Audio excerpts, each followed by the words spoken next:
Job లేక ఇబ్బంది పడుతున్నారా? అయితే మెడికల్ కోడింగ్ మీకు మంచి ఆప్షన్. వెంటనే కాల్ చేసి కోర్సులో జాయిన్ అవ్వండి. అమ్మ నమస్తే. నమస్తే అమ్మా జయ. ఒకరు మన వీడియోస్ని చూసి కింద కామెంట్ పెట్టారు. ఆ ప్రశ్న మీ ముందు పెడుతున్నాను. ఏంటంటే, ఒక వ్యక్తి యొక్క సంపాదన మీద భార్యకి పిల్లలకి హక్కు ఉంటుందా, లేదంటే తల్లిదండ్రులకి హక్కు ఉంటుందా? అది అతను జీవించి ఉండగానే అంతే అని అనుకుందాం. అయితే అతడు లేని సందర్భం గనక అయినట్టయితే ఏ కారణంగా అన్నా అతడు బిల్లు ఏది రాస్తే దాని ప్రకారం ఉంటుంది. కానీ మన సనాతన ధర్మాన్ని అనుసరించి తల్లిదండ్రులు పిల్లల ఆస్తులని అనుభవించకూడదు. వృద్ధాప్యంలో వాళ్ళని పోషించటం వేరు, వాళ్ళ సంపాదన నాది అని అనడం వేరు. రెండింటికి తేడా లేదు లేదా? ఉంది కదమ్మా. అది అంచేత ఎప్పుడూ కూడా ప్రవాహం పైనుంచి కిందకు ఉంటుంది తప్ప ఎదురెళ్ళదు. తల్లిదండ్రుల నుండి పిల్లలకి రావాలి, అంతే కదా. వీళ్ళ నుంచి పిల్లలకి వెళ్ళాలి, వీళ్ళ పిల్లలకి వెళ్ళాలి. అది ధర్మం. లేదు, పరిస్థితులు ఏదైనా భిన్నంగా ఉండి సరిగ్గా లేనప్పుడు తల్లిదండ్రులని పోషించటం కుమారుడి బాధ్యత అవుతుంది తప్ప అతడి సంపాదన వాళ్ళదవుతుంది అని నాకు తెలిసి ధర్మశాస్త్రాల్లో అట్లా లేదు. ఎంతసేపు విత్తం ఆర్జించినటువంటి దాని గురించి చెబుతూ స్వార్జితం ఉత్తమం అన్నారు. ఉత్తమమైనటువంటి ధనం ఏదయ్యా అంటే స్వార్జితం. మధ్యమం పిత్రార్జితం, తల్లిదండ్రుల నుంచి తాను పొందింది మధ్యమం. అధమం స్త్రీధనం. ఇవే విత్తం చెప్పారు కానీ సంతాన ధనం అని ఎక్కడా లేదు. సంతానం నుంచి పొందొచ్చా అన్నది లేదు. కనుక అది ఎవరికి వెళ్ళాలి అంటే మీకు అర్థమైపోయింది, ధర్మశాస్త్రాలను అనుసరించి అట్లా ఉంది. కానీ తల్లిదండ్రుల్ని పోషించే బాధ్యత మాత్రం కొడుకుదే, అందులో అనుమానం ఏం లేదు. కానీ ఆస్తి సంపాదన దగ్గరికి వచ్చేటప్పటికి నా కొడుకు సంపాదన నాది అనేటటువంటిది అనే అవకాశం లేదు నాకు తెలిసి.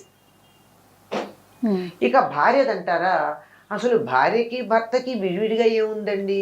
భర్త సంపాదన భార్యది కదా, భార్య సంపాదన భర్తది కదా. ఈ కుటుంబము పోషణ సమస్తం ఇద్దరికి సంబంధించిందే అవుతుంది.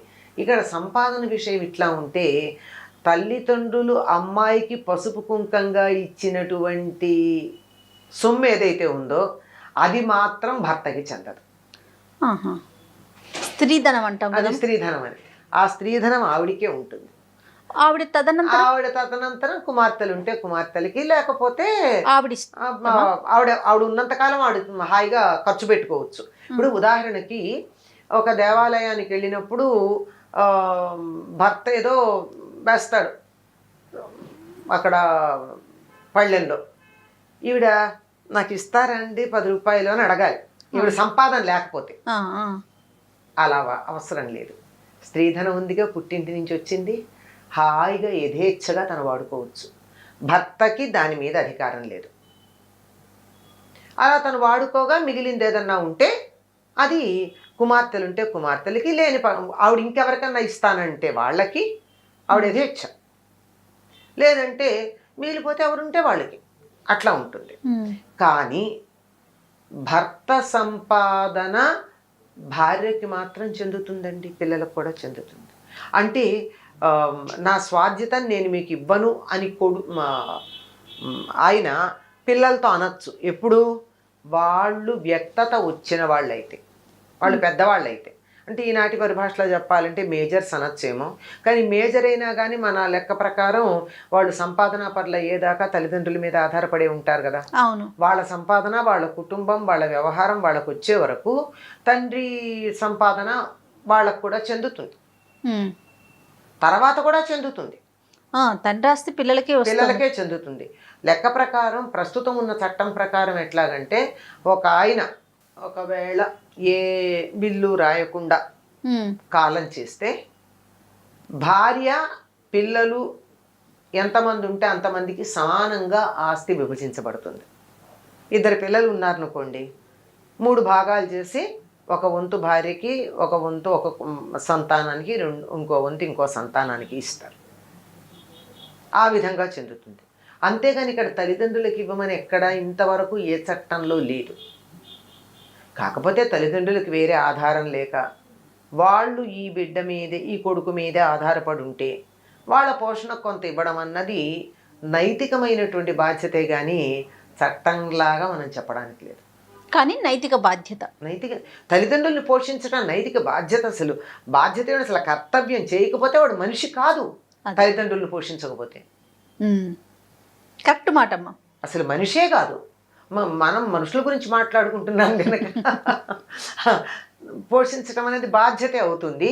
ఒకవేళ ఏ కారణంగా అకాలంగా అతడు లేకుండా పోతే మరి భర్త యొక్క ఆస్తి అనుభవిస్తోంది భార్య, ఆ కోడలే అత్తమామల్ని చూసుకోవాలి. ఖచ్చితంగా. డబ్బు ఒకటేనా? ఆస్తిలో వాళ్ళకి ఇచ్చారు, వాళ్ళని చూసుకోవడం కదా ప్రధానం. డబ్బు కాదు అక్కడ ప్రధానం, చూసుకోవడం అనేది ప్రధానం. అందువల్ల ఆ లెక్కలో చూడాల్సి ఉంటుంది.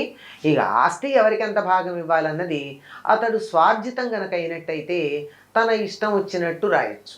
ఇందులో ఎందుకంటే తప్పనిసరిగా స్వార్జితానికి సంబంధించింది ఉంటుంది ఈ అడిగిన ప్రశ్న. ఎందుకంటే తల్లిదండ్రులు అనే మాట రాగానే పిత్రార్జితం ఇతడికి వచ్చింది లేదని తెలుస్తోంది కదా. అవును, అతని స్వార్జితానికి. పిత్రార్జితం అయితే మాత్రం అది తప్పనిసరిగా అతడి తర్వాత పిల్లలకే పెడుతుంది. అప్పుడు తల్లిదండ్రుల ప్రశ్నే లేదు, వాళ్ళ నుంచే ఈయనకు వచ్చింది కనుక.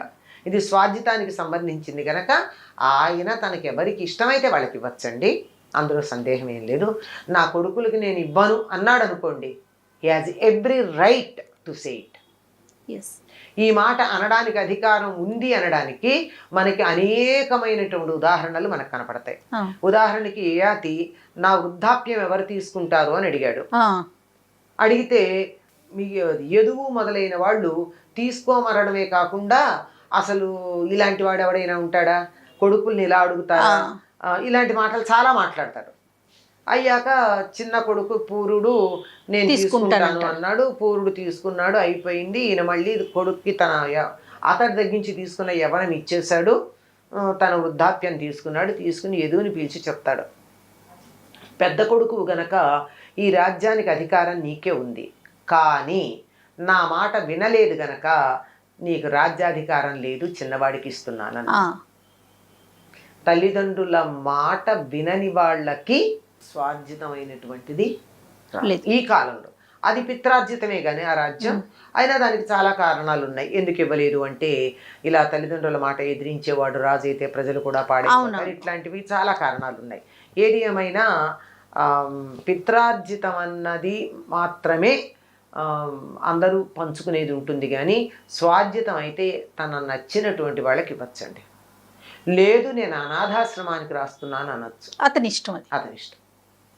కానీ భార్య పిల్లలకి మాత్రం హక్కు ఉంటుంది. అతను ఇచ్చేస్తే ఉండదు, ఇవ్వకపోతే భార్య పిల్లలకే హక్కు ఉంటుంది.